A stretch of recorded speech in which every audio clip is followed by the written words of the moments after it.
चलिए देखते हैं सवाल क्या है।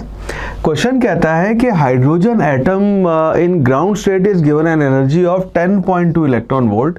How many spectral lines will be emitted due to transition of electron. और हमारे ऑप्शन है 1, 3, 6 या फिर आपके 10। नाउ इसको ऐसे देखना है कि हम ये बात करें कि यह मान लीजिए आपका हाइड्रोजन है और अगर हम यहाँ पे ग्राउंड स्टेट में हैं तो इसकी जो एनर्जी है उसको हम लिखते हैं -13.6 divided by n² electron volt. Now n की वैल्यू अगर हम यहाँ पे 1 रख दें तो हमारी E1 जो है वो उसकी वैल्यू आ जाएगी -13.6 इलेक्ट्रॉन वोल्ट।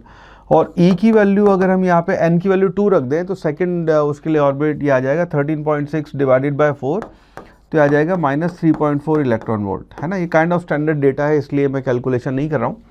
और इन दोनों के बीच का जो डिफरेंस आता है वो आपका 10.2 इलेक्ट्रॉन वोल्ट होता है। तो इसका मतलब ये है कि आपका जो फर्स्ट ऑर्बिट में इलेक्ट्रॉन घूम रहा था उसको जब आपने 10.2 इलेक्ट्रॉन वोल्ट एनर्जी दी है तो यहाँ से यहाँ शिफ्ट हो जाएगा सेकंड उसमें, ठीक है।